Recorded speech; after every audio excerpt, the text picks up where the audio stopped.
বিসমিল্লাহির রহমানির রহিম।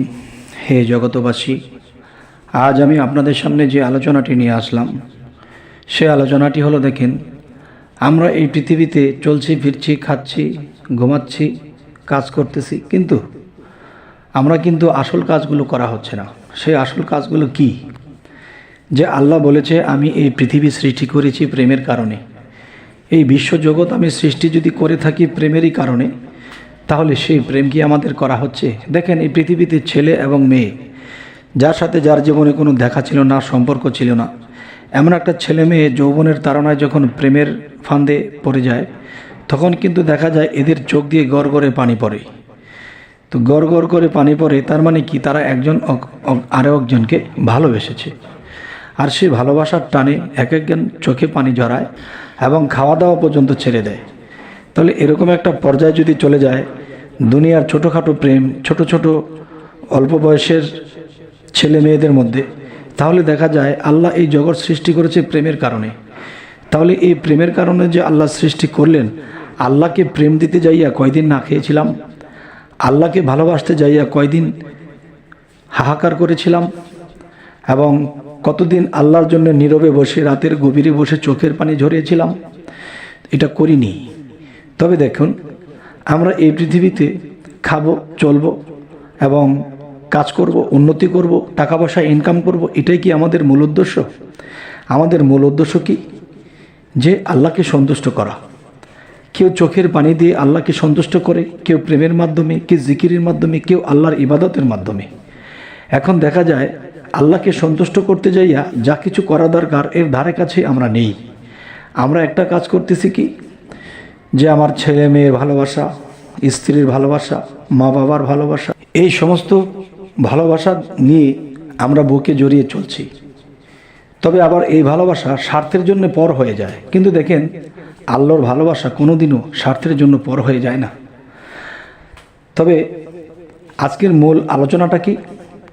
আজকের মূল আলোচনা হলো, আমরা যদি আল্লাহর জন্য চোখের পানি ফেলাই, এই চোখের পানি কি হবে? এই চোখের পানিটা এমনই এক সময় কাজে লাগবে, যেই সময়টিতে আমাকে রক্ষা করার মতো কেউ থাকবে না। আমার আত্মীয় স্বজন, আমার জাত বংশ যদি কেউ দুজকে চলে যায়, তাদেরকে রক্ষা করার মতো কেউ থাকবে না। এই চোখের পানির দ্বারা একদিন পার হবে।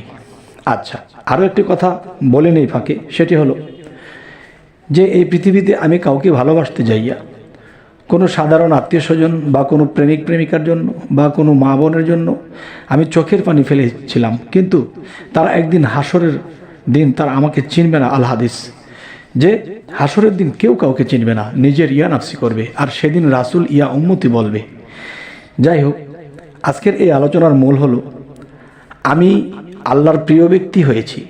আল্লাহ আমাকে বন্ধুর স্বীকৃতি দিয়েছে, বা আপনাকে বন্ধুর স্বীকৃতি দিয়েছে। আর আল্লাহ কোরআনে বলেছে, আমার বন্ধুদের কোনো ভয় নেই, তারা চিন্তিত হবে না, তারা নির্ভয়, তারা কোনো চিন্তা তাকে গ্রাস করবে না।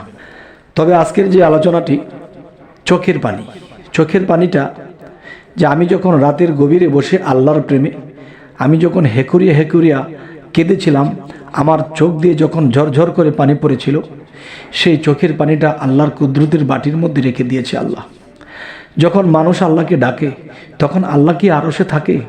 আল্লাহ আরশে থাকতে পারে না। আল্লাহ তখন সেই মানুষটার কাছে এসে তখন তার আকুতি মিনতি চোখের পানিগুলো দেখতে থাকে, তার চোখের পানিগুলো ঝরতে থাকে। তখন আল্লাহ কি করে? আল্লাহর কুদরতি হাতে সেই কুদরতি একটি বাটিতে, নূরের কোটটাতে সেই বান্দার চোখের পানিগুলো রেখে দেয়। কারণ আল্লাহ বলেছে, কারো চোখের পানি আমি বিফল যেতে দেই না। আমি প্রেমের কারণে পৃথিবী সৃষ্টি করেছি।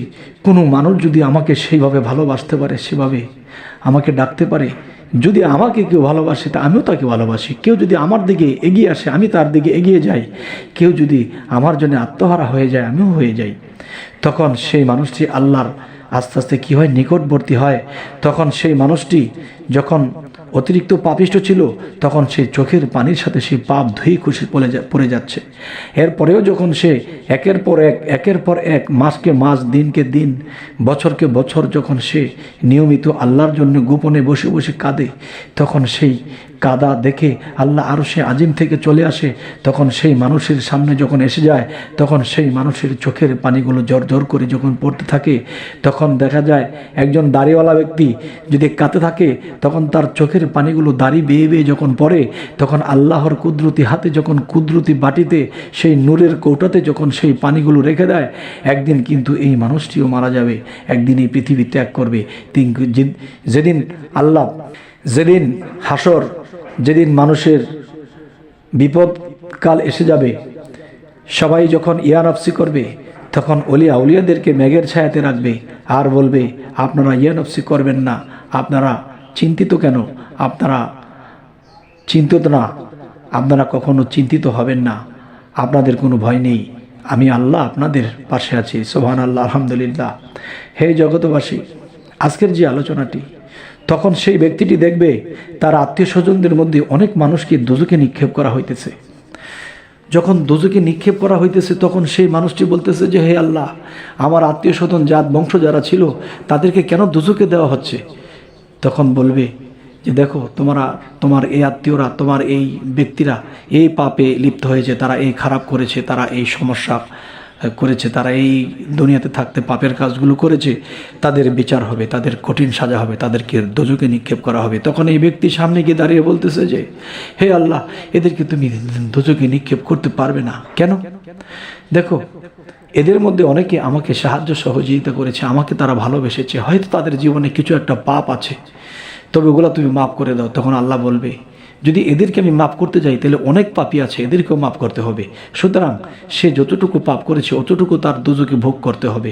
তখন আল্লাহকে বলতেছে, হে আল্লাহ, আপনি যদি আমার ইবাদতে, আমার সমস্ত কিছুতে যদি আপনি খুশি হয়ে থাকেন, আমাকে বন্ধু স্বীকৃতি দিয়ে থাকেন, তাহলে আমার উছিলায় আপনি এদেরকে দোজখে দিতে পারবেন না।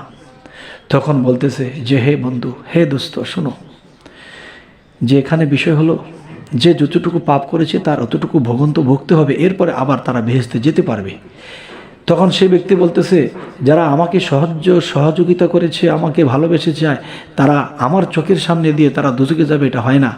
তখন আল্লাহকে বলল, হে আল্লাহ, আপনি আমাকে সেই দোজখে নিক্ষেপ করেন। তখন আল্লাহ কি সম্ভব? যাকে বন্ধু স্বীকৃতি দিয়েছে তাকে কি কখনো দোজখে দেওয়া যায়? তখন বলতেছে, দাঁড়াও বন্ধু, যে কোনো একটা উসিলা তো আছেই তোমার এই লোকদেরকে বাঁচানোর জন্য। তখন বলল, সেই উসিলাটি কি? দেখো বন্ধু, তুমি যখন দুনিয়াতে চোখের পানি জড়িয়েছিলে, রাতের গভীরে বসে আমাকে ডেকেছিলে, আমার জন্য কেঁদেছিলে, আমার প্রতি প্রেমের নজরে, ভাবের নজরে থেকে তোমার চোখ থেকে পানি ঝরেছিল, সেই চোখের পানিগুলো আমি আমার এই নূরের কৌটাতে রেখে দিয়েছিলাম। নাও বন্ধু, তুমি এই নূরের কৌটার মধ্যে যে পানিটা আছে, এই পানিটা তোমারই সঞ্চার, তোমারই চোখের পানি। এই পানিটা নিয়ে তাদেরকে যে দোজখে নিক্ষেপ করা হবে, সেই দোজখের মধ্যে তুমি এই পানিটা ছিটিয়ে দাও। তখন এই পানি ছিটিয়ে দেওয়ার পরে সমস্ত দোজখ নিভে গেছে। সুবহানাল্লাহ, আলহামদুলিল্লাহ। হে আল্লাহ, আমরা তো তোমার কাজ করতে পারি না, তোমার ডিউটি করতে পারি না, তোমার মধ্যে যে প্রেম ছিল, যে প্রেমের কারণে পৃথিবী সৃষ্টি করেছো, সেই প্রেম তো দিতে পারি না। তবে একটি কথা হলো কি, যে মানুষ যখন আল্লাহর দিকে প্রেমের নজরে যখন অগ্রসর হতে থাকে, তখন আল্লাহও অগ্রসর হতে থাকে। তখন দেখবেন সেই মানুষটি ইবাদতকালে, তখন দেখা যায় সেই মানুষটি চোখ দিয়ে পানি ঝরে এবং শরীরের লোমগুলো শিউরে ওঠে। তখন সেই মানুষটির মধ্যে মনে হয় যে নিষ্পাপ হচ্ছে, তার কাছে স্বাদ লাগতেছে, ভালো লাগতেছে, প্রেমে গদগদ হয়ে যাচ্ছে। তখনই ওই সময়ের চোখের পানিটা আল্লাহ যখন রেখে দিয়েছিল, সেই পানিগুলো দিয়ে তার আত্মীয় স্বজন তাদেরকে রক্ষা করা হলো। হে জগতবাসী, আমরা এই পৃথিবীতে এসেছি, কেন এমন করি? কেন এরকমভাবে চলি? কেন এমন করে বলি? আমরা অবশ্যই মানব সেবা করব। মানুষের সেবা, মানুষকে সেবা করলে সেই সেবা রাসূল পায়, আর রাসূল পাইলে আল্লাহ পায়।